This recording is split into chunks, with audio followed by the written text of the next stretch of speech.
online panel meetings, close that brackets, England and Wales, close the brackets, Regulation 2020.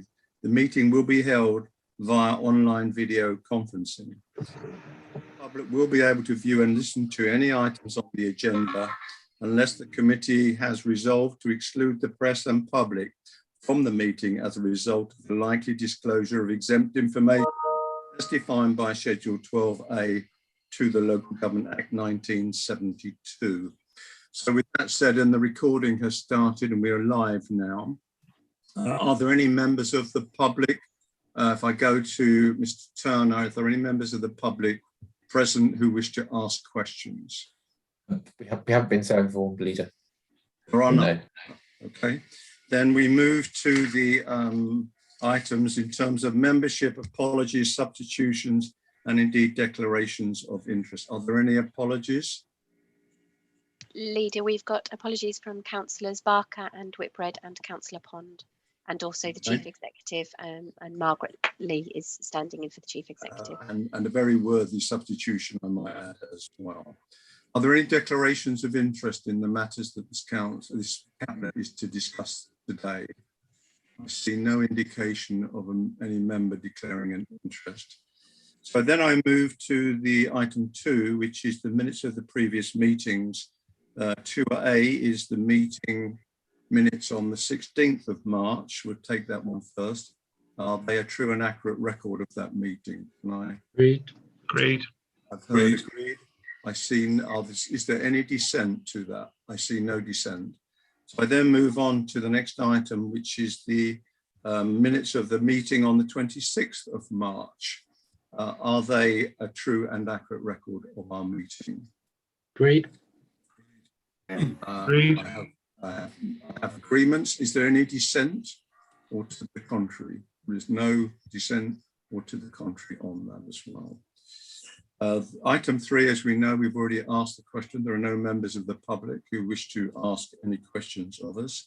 As is the custom and indeed the practice, we have the item on the agenda. We check first of all with the leaders of the opposition. Are there any questions that they wish to ask prior to the presentation of the item 4 itself? Are there any questions? Can I see any indication? I've got Councillor Henderson and then Councillor Mike McCrory. I don't see any other indication. So Councillor Henderson first, please. Thank you, Leader. Can I draw the Cabinet's attention to the research document in Appendix 1 on page 26, where it states that listening and learning from the voices of young people.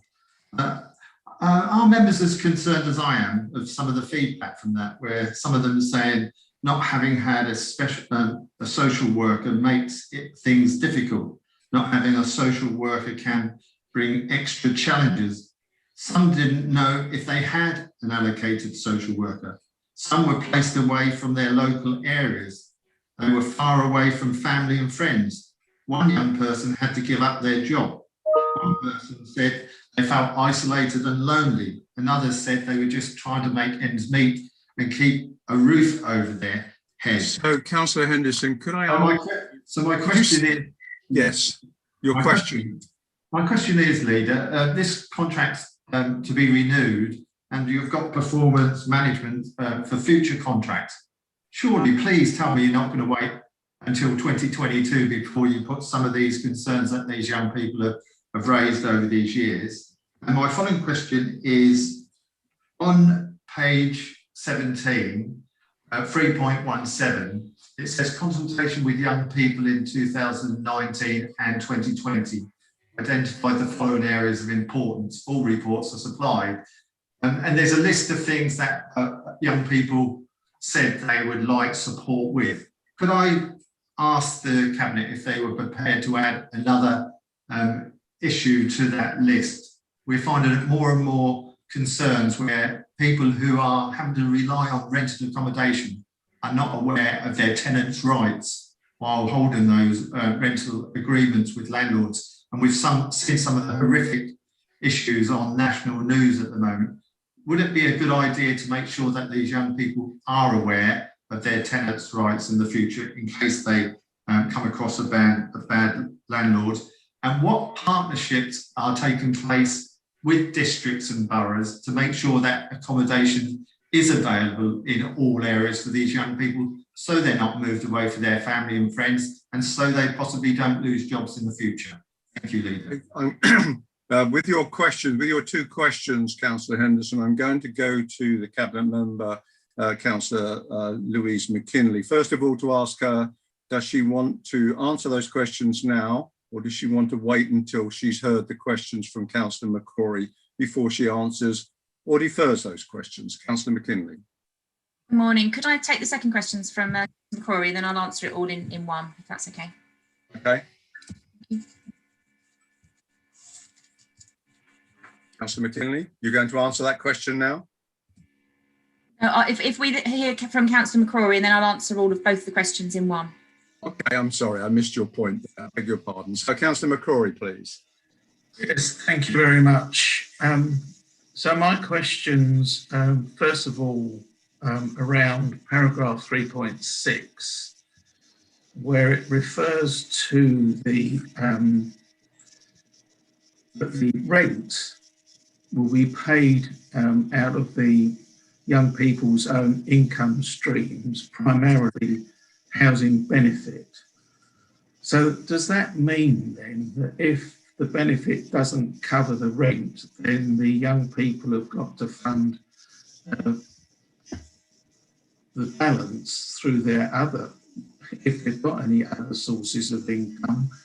And won't that make it very difficult if they can't afford to live on what's left of their income, on their benefits? And then that makes the accommodation unaffordable, and therefore they won't be able to take out the offer. And then 3.11, I'm interested in the reduction of the number of units. I know there's reference in 3.13 about the average of 250. And then in the actual appendix, there's more detail about that. But I'm just concerned that in the current climate, there could well be an increase in the demand for these places. And I just wonder whether it's wise to reduce the amount of accommodation available at this particular time. And then finally, I'll just comment that I'm pleased to see in the recommendation that the price split is 70% quality and 30% price instead of the other way around, as is usually the case. Thank you. Thank you very much, Councillor McCrory. There are no other questions or indications of questions from members of this cabinet meeting. Therefore, I'll go to Councillor Louise McKinley to either answer the questions or to give a written reply after due consideration of an answer. So, Councillor McKinley, to you, please.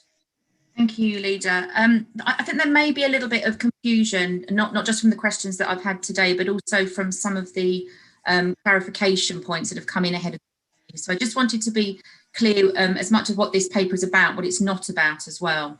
So this differs from those such as semi-independent accommodation, as it does not provide accommodation or support for any children that are looked after by the local authority. So that would explain why they're saying that why many of these young people won't have social workers, because they are not open to social care. That said, we have a statutory duty to provide assistance and support to 16 and 17-year-olds who are at risk of homelessness or to care leavers over the age of 18. And again, I stress these are not children who are in care. The cohorts that this service supports is set out, I think it's section 3.5 in the report. And in addition to these groups, the service also provides support to vulnerable young parents, those whose children may be open to children's social care, and other vulnerable 18 to 21-year-olds who could have been referred via the local housing authorities. And these are people who would be otherwise deemed at being at risk in more general needs in terms of supported accommodation. So I'm pleased to hear the comments from Councillor McCrory in terms of the proposed evaluation weighting. It's obviously 30% price, 70 quality, 10% will be social value. The cost model The benchmarking has indicated that it's unlikely that a minimum requirement can be delivered for less than the budgeted contract value, and therefore a higher price weighting would be unlikely to deliver value for money, as cost savings would come at the expense of quality of support delivered. So that's the rationale around how we've given the weighting to it. In terms of the additional questions that have come forwards, the concerns, I think I'm just making a quick note here, the concerns around the housing and the rented outcomes. So where we have had feedback, you know, of course, we don't wait until a contract kicks in. Anything that we can address in the short term, we absolutely will do. But part of the support that is intended to be included in this is around tenancy sustainment. And it's a key element to that support, because we want to enable young people to live independently and to be able to manage their tenancies. So a lot of the support that is built into this is around achieving that. The provision will be required to be affordable, picking up on the questions around price, so that young people can realistically pay their rent from their housing benefit. And in addition, this is supplemented by intensive housing management, which is claimed by registered housing providers and helps to fund some of the service charges, for example, that can relate to supported accommodation. In terms of numbers, the service is required to be flexible, and that's absolutely, you know, key to what we're trying to achieve here. And we will be building on the requirement for the successful provider to make annual adjustments to the property portfolio based on presenting demand and need. So if numbers do increase, we will have that flexibility to go to the providers and ask them to increase the provision that's there.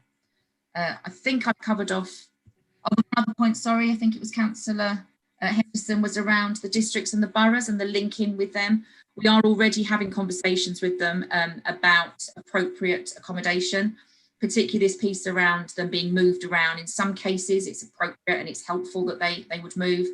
In others, for reasons that you've outlined in terms of work and family support, we would obviously want them to remain in an area.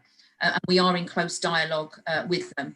I think it's fair to say that more can be done there, and that's something that we are aware of and that we are picking up on, because it certainly varies from borough, district, city in terms of how they work with us and what that support looks like. So it's absolutely something that we are aware of and that we are hoping to improve as time goes on. Well, thank you, Councillor McKinley, for what I consider to be very full answers to the questions that have been presented. There are no other questions from the attendees of this meeting. Therefore, would you like to move the recommendations under item 2, which will be 2.1 through to 2.6? In fact, I've just moved them for you, Councillor McKinley. So are they agreed, 2.1 through to 2.6? Agreed. Very much indeed. Thank you for that. We then move on to item 5, which is report of decisions taken by or in consultation with Cabinet members. The documents are there, or the headlines of those documents. Are there any questions arising from members on those items? I see no indication. So I then move on to the date of the next meeting. To note that the next meeting of the Cabinet will take place at 10 a.m. on Tuesday, the 8th of June, 2021. The venue is to be confirmed. I have not been, under item 7, notified of any urgent business, and therefore there won't be any. There is no exempt items. There is actually, under item 8, no urgent exempt items, so there won't be any because there's no urgent items anyway. That therefore brings me to the conclusion of this meeting at 10:40. Leader, I wonder if I could just say something sort of quite the conclusion. I know you wanted it perhaps to be the quickest of your Cabinet meetings in the last 8 years, but I wonder if I just have the floor for a second to pay tribute, because I understand this will of course be your last Cabinet meeting. I know we've said some goodbyes and farewells and thank yous at the full council, but it's your last Cabinet meeting. And I just want to acknowledge your 8 years of leadership of this council, and also to say as well that when we get to the Cabinet meetings, which can be political, but always held with great decorum, both in person and most latterly, of course, online, that giving everyone the proper airtime that they want, whether in opposition or in the administration, and done with firmness, but also courtesy as well. And also making sure we're all kept on our toes, that this is a very formal meeting representing the public that we do, representing huge amounts of money, their money that we are spending at these Cabinet meetings and allocating, and you've done that with great success. So can I just say thank you for your friendship and your leadership. and also that you leave this authority in extremely good hands, and also, more importantly, extremely good shape through your leadership and guidance. With that, Leader, I know that Margaret Lee would like to say a few words as well. Oh, Mark. Thank you. Mrs. Lee, sorry. Thank you. And I too, on behalf of the officers, would like to say a big thank you, Councillor Finch, for your leadership in your time at Essex. I personally have worked with you for 20 years.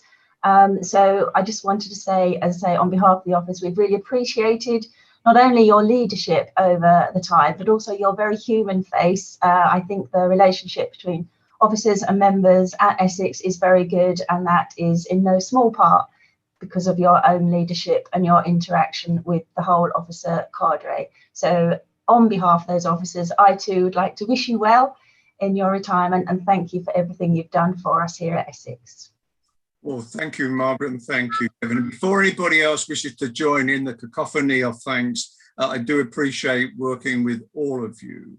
And I do think that we have done over the last 20 years and over the last 8 years, we have moved forward as a county council, indeed, without going into the rhetoric of where we are and our results, because I don't want to upset my leaders of the opposition today, but nevertheless to recognise that we are in great shape, and that is in no small part to you members and indeed the leaders of the opposition, to pay tribute to them as well, because I know they have a difficult job to do in holding us to task, and I think they do that very well. So my personal thanks to both Councillor McCrory, Councillor Henderson and Councillor Pond for holding Cabinet and this council to account on behalf of residents who might be of different persuasions and different views. Hard to believe that, but nevertheless, it's probably true. So can I thank them, and can I thank all of you again for your kind words, and wish you well for the future, because I think you have a great opportunity to go forward and do even greater things than we've done, if that's possible and believable, than we've already done. But I know I'm leaving it in very confident and very competent hands. So thank you all once again. And from me and from my fellow here, it's goodbye. Thank you. Take care. Yeah. Thank you.